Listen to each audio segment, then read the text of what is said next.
नमस्कार, स्वागत है आप सभी का डीडी न्यूज के इस खास बुलेटिन एक्सप्रेस 100 में, जहां हम आपके लेकर आते हैं खबरें राजनीति, मनोरंजन, देश, दुनिया, खेल और व्यापार जगत से। एक्सप्रेस यानी फटाफट अंदाज में। मैं हूं आंचल, दिखते खबरों को तेज रफ्तार के साथ। प्रधानमंत्री अब से कुछ ही देर में पश्चिम बंगाल में 2 नेशनल हाईवे प्रोजेक्ट्स की करेंगे शुरुआत।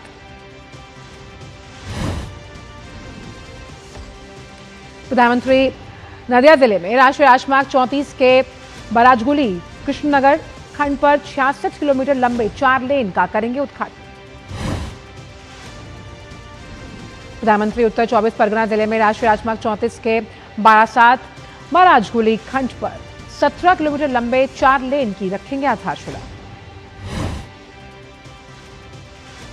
इन परियोजनाओं से कोलकाता, पश्चिम बंगाल के अन्य पड़ोसी जिलों के साथ साथ पड़ोसी देशों के साथ कनेक्टिविटी में सुधार, पूरे क्षेत्र में पर्यटन के विकास को मिलेगा प्रोत्साहन। प्रधानमंत्री आज और 21 दिसंबर को असम का करेंगे दौरा। प्रधानमंत्री असम में बड़ी विकास परियोजनाओं का करेंगे उपहार। फिलहाल वक्त छोड़ से ब्रेक का है। आप देखते रहिए डीडी न्यूज।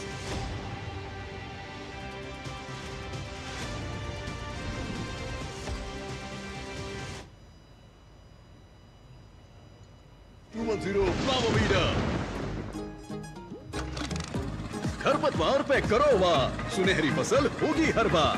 तू मेरे घर के रानी, ये मेरे खेतों का राजा। स्टील उपकरण लाए परिवर्तन। जब धरती चीर कर निकलता है लोहे का पत्थर और मिलता है मोंगिया के जोश से, फिर तपता है, पिघलता है और बनता है फौलाद। अब होता है सरिया सारी खूबियों के साथ। मोंगिया स्टील, मजबूत देश का मजबूत सरिया। LIC युवा प्रोफेशनल्स के लिए लाए हैं नव जीवन श्री। करें नियमित प्रीमियम का भुगतान, जीवन बीमा का आनंद लें। प्राप्त करें प्रीमियम के प्रतिशत पर गारंटीकृत एडिशंस। अपने वित्तीय लक्ष्यों के अनुरूप मैच्योरिटी पर गारंटीकृत धनराशि पाएं। मौजूदा पॉलिसी धारकों के लिए आकर्षक अतिरिक्त लाभ। आज ही खरीदें। चिंतामणि, क्यों इतनी चिंता करते हो? क्या खरपतवार से परेशान हो? पेश है स्टील MH210 प्लावोमीटर। खरपतवार पे करो वाह, सुनहरी फसल होगी हर बार। तू मेरे घर के रानी, ये मेरे खेतों का राजा। स्टील उपकरण लाए परिवर्तन। ब्रेक के बाद स्वागत करते हैं खबरों का एक्सप्रेस अंदाज में। मध्य प्रदेश की राजधानी भोपाल को आज मेट्रो रेल की सौगात मिलने जा रही है। भोपाल के सुभाष नगर से एम्स तक 7.4 किलोमीटर लंबे रूट पर पहले चरण में मेट्रो का संचालन होगा शुरू। कार्यक्रम में प्रधानमंत्री नरेंद्र मोदी वर्चुअल संदेश से भी जुड़ने वाले हैं। मेट्रो के उद्घाटन के बाद 21 दिसंबर से सुबह 9 बजे इसे आम जनता के लिए खोल दिया जाएगा। प्रारंभिक चरण में 7.4 किलोमीटर लंबे रूट पर ऑरेंज और ब्लू लाइन मेट्रो चलेगी। सुभाष नगर से एम्स तक रोजाना 17 ट्रिप्स होंगी संचालित।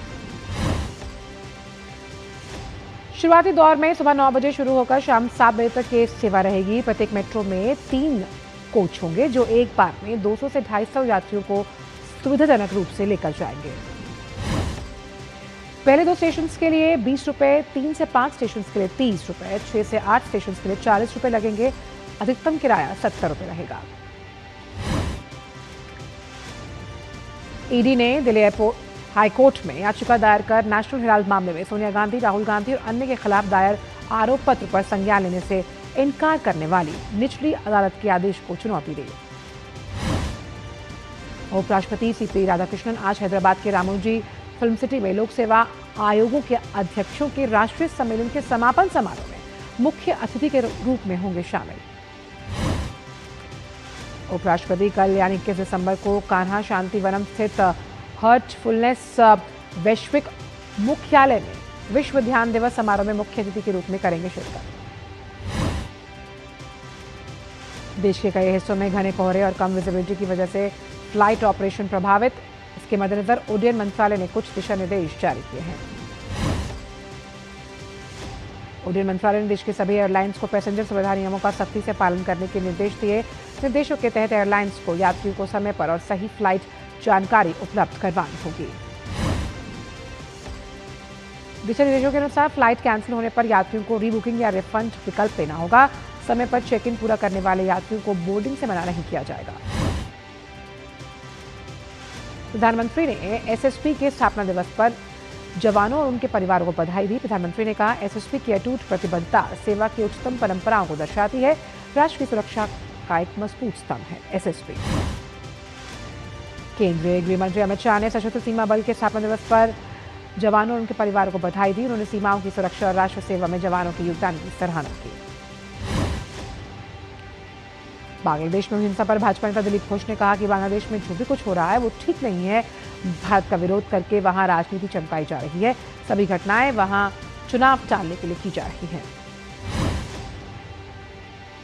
उत्तर प्रदेश के मुख्यमंत्री योगी आदित्यनाथ ने गोरखपुर में आज जनता दर्शन के दौरान लोगों की समस्याओं को सुना।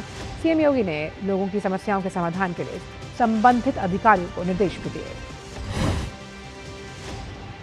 केंद्रीय कृषि और किसान कल्याण मंत्री और ग्रामीण विकास मंत्री शिवराज सिंह चौहान ने एक समाचार पत्र में लिखे आलेख में नए रोजगार कानून जी राम जी के मजदूरों के लिए केवल सामाजिक सुरक्षा का कवच बताया। ग्रामीण विकास मंत्री शिवराज सिंह चौहान ने कहा कि ये विधेयक मजदूरों के अधिकारों को कमजोर करने के बजाय मनरेगा की कमी को स्पष्ट तौर पर दूर करता है। तमिलनाडु के कोयम्बटूर में अनुबंध नर्सों ने डीएमके सरकार पर चुनावी वादा खिलाफी का आरोप लगाते हुए सरकारी अस्पताल में रात भर धरना दिया। चेन्नई में हुई गिरफ्तारियों का विरोध किया। प्रदर्शनकारी नर्सों ने डीएमके सरकार से चुनावी घोषणा पत्र के अनुसार नियुक्तियों को नियमित करने, ग्रेड 3 पदों की बहाली और सवेतन मातृत्व अवकाश की मांग को तत्काल पूरा करने का आह्वान किया। महाराष्ट्र में अमरनाथ नगर परिषद चुनाव के लिए कड़ी सुरक्षा के बीच मतदान जारी। सत्तारूढ़ सहयोगी दल भाजपा और शिवसेना इस चुनाव में आमने सामने। 21 दिसंबर को सुबह 10 बजे मतगणना की प्रक्रिया शुरू। दोपहर तक ये साफ होगा कि महाराष्ट्र के इन छोटे शहरों और नगरों की सत्ता किसके हाथों में जाने वाली है। गोवा के मुख्यमंत्री प्रमोद सावंत ने कहा, जिला पंचायत के तहत मतदान की प्रक्रिया आज सुबह से शुरू हो चुकी। पूरा विश्वास, हमारे उम्मीदवार ज्यादा चुनकर आएंगे। भाजपा नेता आरपी सिंह ने कांग्रेस सांसद प्रियंका गांधी वाड्रा के बयान पर कहा, आज प्रियंका गांधी अल्पसंख्यकों की बात कर रही हैं, लेकिन जब सीएए लाया गया तो प्रियंका गांधी हो, राहुल गांधी हो या सोनिया गांधी हो, सभी लोग सीएए का विरोध कर रहे थे। दिल्ली के स्वास्थ्य मंत्री पंकज कुमार सिंह ने कहा, हमारी सरकार आने के बाद हमने 1 लाख से ज्यादा ईवी वाहनों को रजिस्टर किया। इलेक्ट्रिकल व्हीकल्स के आगे ना बढ़ने के बहुत से कारण है। पिछली सरकार ने ईवी को सब्सिडी ही नहीं दी थी। उत्तर प्रदेश के डीजीपी राजीव कृष्ण ने कहा कि राज्य में मिशन शक्ति अभियान के प्रभावी क्रियान्वयन से महिला अपराधों में बड़ी गिरावट आई। उत्तर प्रदेश में दुष्कर्म के मामलों में करीब 34%, महिलाओं के अपहरण में 17% की उल्लेखनीय कमी। आंकड़ों के अनुसार दहेज हत्या में 13 और घरेलू हिंसा के मामलों में 10% की गिरावट दर्ज की गई।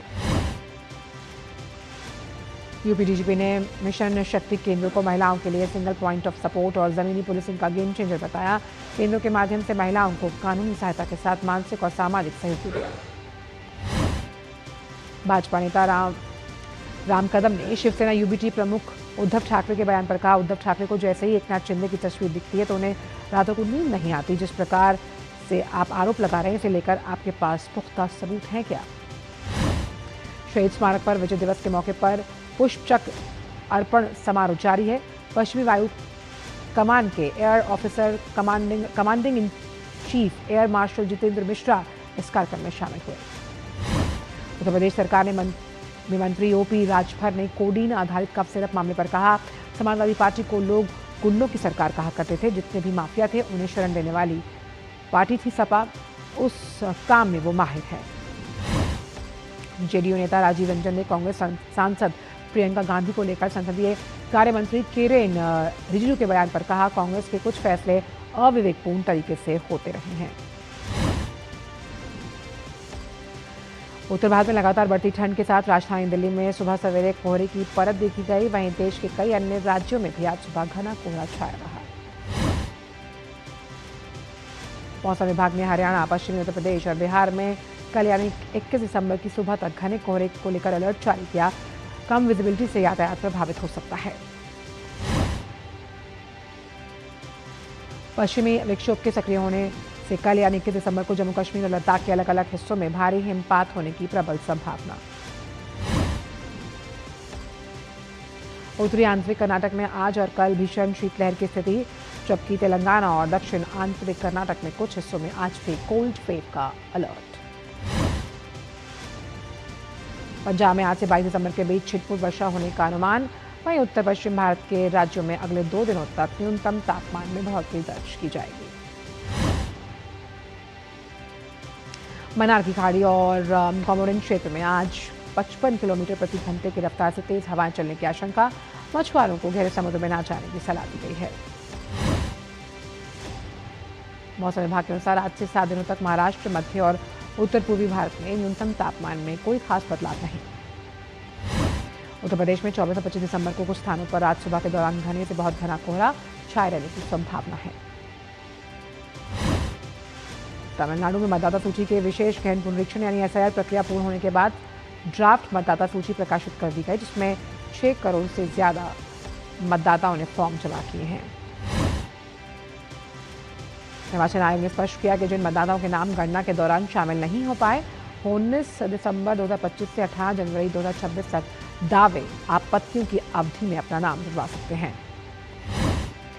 आरबीआई की जोरदार डॉलर बिकवाली से रुपए में बड़ी तेजी। एक दिन में 1.1% की मजबूती के साथ 89.29 पैसे प्रति डॉलर पर बंद हुआ भारतीय रुपया।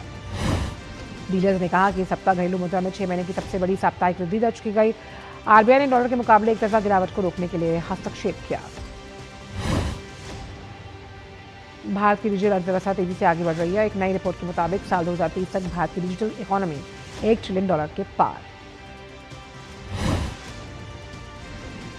इस तेज रफ्तार की सबसे बड़ी वजह आर्टिफिशियल इंटेलिजेंस यानी एआई का बढ़ता इस्तेमाल। टीम लीज डिजिटल की रिपोर्ट के अनुसार 2027 तक भारत का एआई मार्केट $17 अरब के पार जाएगा। देश में करीब 12 लाख से ज्यादा एआई प्रोफेशनल्स काम कर रहे हैं। वजह एंटरप्राइज ग्रेड एआई स्किल्स की मांग तेजी से बढ़ती हुई। बेंगलुरु, हैदराबाद में एआई के बड़े हब बनकर ये शहर उभर रहे हैं। केंद्रीय उद्योग मंत्री पीयूष गोयल ने कहा कि भारत और Oman comprehensive economic partnership agreement अगले 3 महीनों में हो सकता है लागू। इसमें भारत और ओमान के बीच ज्यादातर वस्तुओं में शून्य शुल्क के साथ व्यापार हो पाएगा। एक सम्मेलन में ओडिशा सरकार को लगभग 67,000 करोड़ रुपए के निवेश के प्रस्ताव मिले। मुख्यमंत्री मोहन चरण मांझी ने इस निवेशक सम्मेलन और प्रचार प्रसार बैठकों में भाग लिया। पर्यटन मंत्रालय 2026 से देश के प्रमुख शहरों में स्वतंत्र कन्वेंशन प्रमोशन ब्यूरो स्थापित करेगा, ताकि भारत को वैश्विक MICE meetings, incentive, convention, exhibition hub के रूप में विकसित किया जा सके। सरकार और उद्योग के अनुसार PPP मॉडल पर आधारित ये पहल अपने अगले 5 वर्षों में वैश्विक MICE बाजार में भारत की हिस्सेदारी दोगुनी करने से 2030 तक बाजार को $103 अरब के पार पहुंचाने में करेगी मदद। ICRA की रिपोर्ट के अनुसार दोपहिया वाहनों की थोक बिक्री नवंबर सालाना आधार पर 19% बढ़कर 18 लाख यूनिट्स पर पहुंच गई। रेटिंग फर्म ने कहा कि वित्त वर्ष 2026 दोपहिया वाहनों की वॉल्यूम ग्रोथ 6 से 9% बढ़ेगी। जीएसटी में कटौती, शहरी खपत में बढ़ोतरी, सामान्य मानसून से ग्रामीण मांग में रिकवरी को लेकर मिलेगी मदद। आरबीआई ने नियमों को नहीं मानने के आरोप में कोटक महिंद्रा बैंक पर कार्रवाई की। बेसिक सेविंग्स बैंक डिपॉजिट खाते, बिजनेस कॉरेस्पॉन्डेंस और क्रेडिट इंफॉर्मेशन कंपनियों से जुड़े मानदंडों का पालन न करने के लिए बैंक पर 61 लाख रुपए का जुर्माना। आरबीआई के अनुसार ये जुर्माना आरबीआई की ओर से जारी बुकिंग सेवाओं तक पहुंच, बुनियादी बचत बैंक जमा खाता, बिजनेस कॉरेस्पॉन्डेंस की ओर से की जाने वाली गतिविधियों के दायरे से जुड़े निर्देशों का अनुपालन न करने के लिए लगाया गया। साल 2025 की तरह मौजूदा साल भी बॉक्स ऑफिस पर सारे रिकॉर्ड तोड़ने की तरफ कदम बढ़ा रहा है। साल जनवरी से नवंबर के अवधि में बॉक्स ऑफिस पर कुल संग्रह की अगर बात की जाए तो 18% बढ़कर 11,000 करोड़ के पार चला गया। सोने और चांदी की कीमतों में गिरावट देखने को मिली। इंडिया बुलियन ज्वेलर्स एसोसिएशन के मुताबिक 24 कैरेट के 10 ग्राम सोने की कीमत 695 रुपये कम होकर 1,31,000 के आसपास रही। वही चांदी का दाम 1,053 रुपये गिरकर 2 लाख के पार पहुंचा। सरकारी बिजली कंपनी एनटीपीसी ने गुजरात और राजस्थान में अपने सोलर प्रोजेक्ट्स के जरिए 359 मेगावाट से ज्यादा नई बिजली क्षमता जोड़ी। इसके साथ ही समूह की कुल कमर्शियल बिजली क्षमता 85 गीगावाट से ज्यादा हुई। ये पहुंची 85,541 मेगावाट पर। भारत की सबसे बड़ी बिजली कंपनी एनटीपीसी ने 2037 तक 244 गीगावाट क्षमता हासिल करने का रोड मैप तैयार किया। इसके तहत कंपनी पावर सेक्टर में करीब 7 लाख करोड़ का निवेश करेगी। आरबीआई के अनुसार भारत का विदेशी मुद्रा भंडार 12 दिसंबर को समाप्त हुए हफ्ते में $689 बिलियन बढ़कर $688 बिलियन के पार। इससे पिछले हफ्ते देश का विदेशी मुद्रा भंडार $687.26 बिलियन पर था। शेयर बाजार में घरेलू निवेशकों की भागीदारी लगातार मजबूत होती हुई साल 2025 में अब तक घरेलू निवेशकों ने म्यूचुअल फंड और अन्य अप्रत्यक्ष निवेश माध्यमों के जरिए इक्विटी बाजार में करीब 4.5 लाख करोड़ रुपए कमाए हैं। भारत का शुद्ध प्रत्यक्ष कर संग्रह वित्त वर्ष में 7 दिसंबर तक 8% बढ़कर 17 लाख करोड़ के पार। आयकर विभाग की ओर से जानकारी में बताया गया कि सरकार का कुल सकल कर संग्रह इस साल 1 अप्रैल से लेकर 17 दिसंबर तक 20 लाख करोड़ रुपए रहा। सीरिया में अमेरिकी सैनिकों पर हमले के बाद अमेरिका ने आईएसआईएस के खिलाफ बड़ा जवाबी हमला किया। अमेरिकी सेना ने ऑपरेशन हॉकाई स्ट्राइक के तहत दर्जनों आईएसआईएस ठिकानों पर एयर स्ट्राइक की। राष्ट्रपति ट्रंप ने इस हमले की जानकारी सोशल मीडिया प्लेटफॉर्म पर की साझा। अमेरिकी रक्षा मंत्री पीट हेग्सेथ ने बताया कि सीरिया में ऑपरेशन हॉकाई स्ट्राइक चलाया जा रहा है। हेग्सेथ ने कहा कि इस ऑपरेशन के तहत आईएसआईएस के आतंकियों, उनके 70 से ज्यादा ठिकानों और हथियारों को सीधा निशाना बनाया गया। अमेरिकी न्याय विभाग ने जेफरी एप्स्टीन से जुड़े जांच के तहत शुक्रवार रात करीब 2:30 बजे करीब 3 लाख दस्तावेज सार्वजनिक किए। खबरों के मुताबिक ये कदम मामले में पारदर्शिता बढ़ाने और न्यायिक प्रक्रिया को मजबूत करने के उद्देश्य से उठाया गया। जारी दस्तावेजों में पूर्व अमेरिकी राष्ट्रपति bill Clinton, pop star Michael Jackson, अभिनेता क्रिस टकर और ब्रिटिश प्रिंस एंड्रयू की तस्वीरें शामिल। बांग्लादेश के युवा नेता शरीफ उस्मान हादी का शव शुक्रवार को सिंगापुर से ढाका लाया गया। इस बीच बांग्लादेश की अंतरिम सरकार ने अपने नागरिकों से कुछ असामाजिक तत्वों द्वारा की गई हिंसा से दूर रहने का आह्वान किया। हादी की मौत की पुष्टि करने के बाद कई जगहों पर हिंसाएं हुई। उपद्रवियों ने प्रमुख समाचार पत्रों की कार्यालयों पर भी हमला किया। इनमें चटगांव में भारतीय सहायक उच्चायुक्त के आवास पर पथराव भी शामिल है। बांग्लादेश की अंतरिम सरकार ने शुक्रवार को लोगों से हिंसा से दूर रहने की अपील की। लेबनान ने वित्तीय संकट से निपटने के लिए अपना पहला व्यापक कानूनी ढांचा पेश किया। ये प्रस्तावित कानून जमा राशि की वसूली और भारी वित्तीय घाटे को दूर करने पर फोकस्ड। प्रधानमंत्री नवाब सलाम के अनुसार ये मसौदा कानून राज्य, केंद्रीय बैंक, बैंकों, जमाकर्ताओं के बीच नुकसान के बंटवारे तय करेगा। इसे जल्द ही कैबिनेट के सामने रखा जाएगा। यूक्रेन राष्ट्रपति जेलेंस्की ने वॉर्सो दौरे के दौरान पोलैंड के प्रधानमंत्री डोनाल्ड टस्क से मुलाकात की। इस दौरान जेलेंस्की ने कहा कि यूरोप ने यूक्रेन के समर्थन में दिखाया और दोनों देशों ने साझेदारी मजबूत करने पर सहमति जताई। व्हाइट हाउस ने कहा कि रूस के खिलाफ यूक्रेन की स्थिति अब और मजबूत और उन्होंने जेलेंस्की की नहीं बल्कि यूक्रेन में पोलैंड भी एक नायक के रूप में उनकी प्रशंसा करता है, ऐसा कहा। इस बीच यूरोपीय संघ के नेताओं ने रूस के खिलाफ यूक्रेन की रक्षा के लिए अगले 2 वर्षों में 90 अरब यूरो की सहायता देने वाले फैसले पर मोहर लगाई। पोलैंड ने 2022 से यूक्रेन का प्रमुख समर्थक रहते हुए मदद जारी रखने की बात भी दोहराई। बोलीविया में ईंधन सब्सिडी खत्म करने के सरकार के फैसले के खिलाफ पब्लिक ट्रांसपोर्ट कर्मचारियों का विरोध प्रदर्शन तेज। ट्रांसपोर्ट कर्मचारियों ने सड़कों पर उतरकर चक्का किया जाम, सड़क नाकाबंदी की और कई जगहों पर टायर जलाकर जताया विरोध। प्रदर्शनकारियों की अगर बात की जाए तो बोलीविया सरकार की एक इमरजेंसी अधिसूचना डिक्री वो 5503 का विरोध कर रहे हैं। इसके तहत 2 दशकों से चली आ रही फ्यूल सब्सिडी को समाप्त कर दिया गया। ट्रांसपोर्ट कर्मचारियों का कहना है ये फैसला उनकी रोजी रोटी के लिए सीधा खतरा है। वहीं सरकार का मानना है कि इससे पब्लिक फाइनेंस को स्थिर करने और भ्रष्टाचार पर रोक लगाने में मदद मिलेगी। कोलंबिया में ईएलएन गोरिल्ला संगठन के हमले में 7 सैनिकों की मौत जबकि 31 सैनिक घायल। ये हमला सेसर प्रांत के अगुआचुका इलाके में एक मिलिट्री बेस पर किया गया। भारत ने दक्षिण अफ्रीका के खिलाफ 5 मैच की T20 सीरीज का आखिरी मुकाबला 30 रन से जीतकर सीरीज को 3-1 से किया अपने नाम। भारतीय ओर से सबसे ज्यादा 4 विकेट वरुण चक्रवर्ती ने लिए। वहीं जसप्रीत बुमराह ने 4 ओवर में 17 रन देकर 2 विकेट चटकाए। तिलक वर्मा ने 30 गेंदों में अपने T20 अंतर्राष्ट्रीय करियर का 6ठा अर्धशतक पूरा किया। वहीं हार्दिक ने विस्फोटक बल्लेबाजी करते हुए 16 गेंदों में अपने करियर का 6ठा अर्धशतक किया पूरा। भारत की जीत से झूमे क्रिकेट प्रशंसक। हार्दिक पांड्या को बताया जीत का रियल हीरो। सूर्य कुमार यादव से धैर्य रखने की बात कही। अगले साल होने वाले आईसीसी T20 विश्व कप के लिए आज भारतीय क्रिकेट टीम के 15 सदस्यीय दल का होगा ऐलान। आज मुंबई में बीसीसीआई की चयन समिति की बैठक। इस बैठक में न्यूजीलैंड के खिलाफ सीरीज के लिए टीम चुनी जाएगी। न्यूजीलैंड भारत में वनडे और T20 सीरीज खेलेगा। एशेज सीरीज के तीसरे टेस्ट में एडिलेड में इंग्लैंड के सामने जीत के लिए 465 रन का लक्ष्य। ऑस्ट्रेलिया को दूसरी पारी में 349 रन पर समेटा। भारतीय टीम ने अंडर 19 एशिया कप की फाइनल में जगह बनाई। एक तरफा सेमीफाइनल में श्रीलंका को 8 विकेट से हराया। फाइनल में रविवार को पाकिस्तान का सामना। श्रीलंका ने शुक्रवार को T20 विश्व कप के लिए किया टीम का ऐलान। दासन शनाका को मिली टीम की कमान। सात्विक साईराज, रेंकी रेड्डी और चिराग शेट्टी की जोड़ी BWF वर्ल्ड टूर फाइनल में नॉकआउट में पहुंची। सात्विक और चिराग शेट्टी ने मलेशियाई जोड़ी को हराकर ये पाई सफलता। 68वीं राष्ट्रीय निशानेबाजी चैंपियनशिप में महिला निशानेबाजों का दबदबा। पुष्पा मेघवाल ने 3 स्वर्ण 2 रजत समेत 5 पदक अपने नाम किए। हाल ही में स्क्वाश विश्व कप का मिक्स खिताब जीतने वाली जोशना चुनप्पा ने कहा कि उनके लिए जीत सबसे ज्यादा है। 3 बार की ग्रैंड स्लैम चैंपियन स्विट्जरलैंड की स्टान निस्लास वावरिंका 2026 में ले सकती है संन्यास। सोशल मीडिया पोस्ट पर दी जानकारी। मैनचेस्टर सिटी के कोच पेप ग्वार्डियोला ने इस सीजन के एंड में क्लब छोड़ने की बात को बताया बेमतलब। कहा इस तरह की कोई बात नहीं है। रियल मैड्रिड कोच जावी अलांसो ने कहा कि उन्हें आने वाले सीजन के अंत तक का वो करे इंतजार मिल जाएगा उन्हें जवाब। और एक्सप्रेस में इतना ही। दीजिए इजाजत। नमस्कार।